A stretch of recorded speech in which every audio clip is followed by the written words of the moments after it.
Hello and welcome to happy cinema. ఈరోజు 'Bakasura restaurant' movie యొక్క review అయితే చూద్దాం. ముందుగా ఈ సినిమా కథ చూసుకుంటే, పరమేష్ ఒక సాఫ్ట్‌వేర్ ఎంప్లాయీ అయితే పనిచేస్తా ఉంటాడు. అతడు హైదరాబాద్ తన నలుగురు ఫ్రెండ్స్‌తో అయితే ఉంటాడు. అతని డ్రీమ్ వచ్చేసి ఒక సొంతంగా రెస్టారెంట్ స్టార్ట్ చేయాలనుకుంటాడు. దానికోసం అతడు చాలా ప్రయత్నాలైతే చేస్తాడు గానీ, ఏది సక్సెస్ అయితే కాదు. అలాంటి పరిస్థితుల్లో అతడైతే యూట్యూబ్ ఛానెల్ అయితే స్టార్ట్ చేస్తాడు గోస్ట్ హంటింగ్ మీద.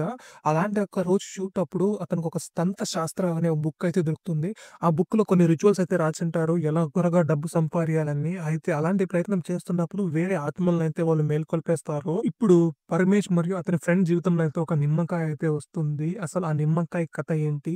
ఇందులో ఆత్మ అయితే ఉందా?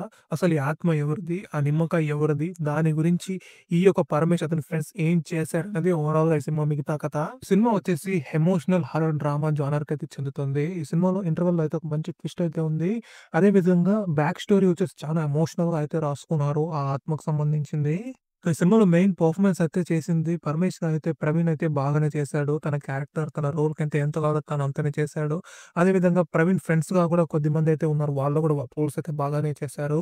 ఒక క్యారెక్టర్‌కి అయితే ఆత్మ పడుతుంది. ఆ క్యారెక్టర్ వచ్చేసి చాలా డిఫరెంట్‌గా అయితే భలే చేశాడు. కొన్ని కొన్ని సీన్స్ అయితే ఆ క్యారెక్టర్ మీద బాగానే పండింది ఫన్ అయితే. అలాగే 'కేజీఎఫ్' 'గరుడ' గాని, 'కృష్ణ భగవాన్' గాని భలే పెర్ఫార్మ్ అయితే చేశారు. 'కృష్ణ భగవాన్' కొన్ని కొన్ని పంచెస్ అయితే భలే వేశాడు. ఆ కొన్ని కొన్ని కామెడీ సీన్స్ అయితే భలే జనరేట్ అయిందనుకుంటా నేనైతే. అలాగే డైరెక్టర్ 'శివ' కూడా ఒక మంచి ఎమోషనల్ కథనైతే రాసుకున్నాడు. టెక్నికల్‌గా చూసుకుంటే ఈ సినిమా చాలా స్ట్రాంగ్ గానే ఉండింది. మంచి సినిమాటోగ్రాఫర్ అయితే ఉన్నాడు. చాలా బ్యూటిఫుల్‌గా కొన్ని కొన్ని సీన్స్ అయితే పిక్చరైజ్ చేశాడు. ఆ ఫ్రేమ్ వచ్చేసి చాలా కలర్‌ఫుల్‌గా ఉంది. లేదా కొన్ని కొన్ని డార్క్ సీన్స్ అయితే కూడా చాలా బాగా పిక్చరైజ్ చేశాడు. మనకు కావాల్సిన హారర్ ఎలిమెంట్ అయితే బాగానే స్క్రీన్‌లో ఆ మూడ్‌లో అయితే తెప్పించాడు అనుకుంటా. అదే విధంగా బీజీఎం కూడా బాగానే వర్కౌట్ అయింది. మంచి ప్రొడక్షన్ వాల్యూస్ కూడా ఉన్నాయి. సినిమాలో మెయిన్ మైనస్ ఏమనిపించిందంటే ప్రాపర్ స్టోరీ లేదు. ప్రాపర్ స్క్రీన్ ప్లే లేదు. ఎందుకంటే మంచి లైన్ అయితే ఉంది గానీ, దాన్ని స్క్రీన్ ప్లేగా కన్వర్ట్ చేయడంలో డైరెక్టర్ అయితే ఫెయిల్ అయ్యాడు.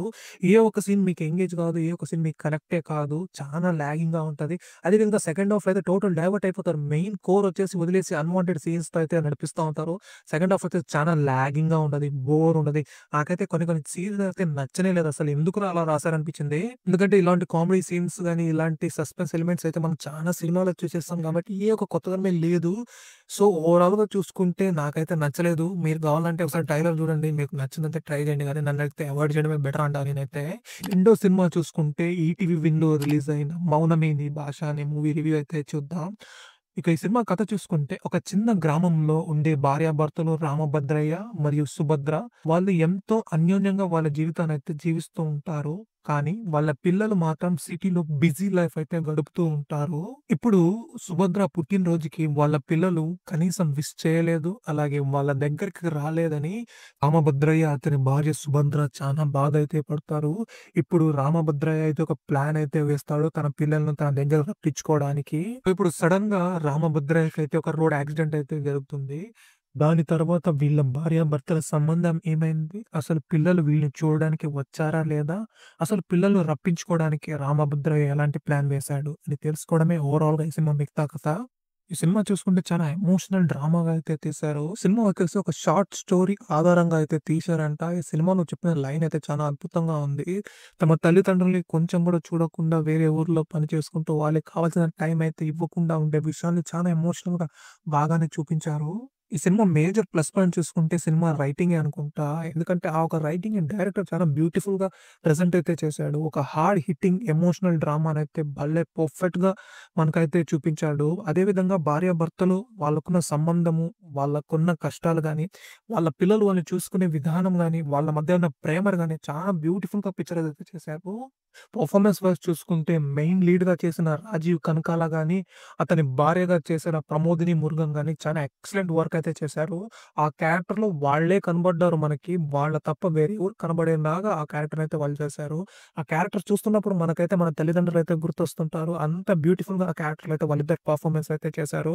ఇక టెక్నికల్ సైడ్ చూసుకుంటే సినిమాటోగ్రఫీ చాలా ఎక్సలెంట్‌గా వర్క్ చేశారు. ఆ సీన్‌కి, ఆ మూడ్‌కి తగినట్టుగా అయితే మూవీనైతే పిక్చరైజ్ చేశారు.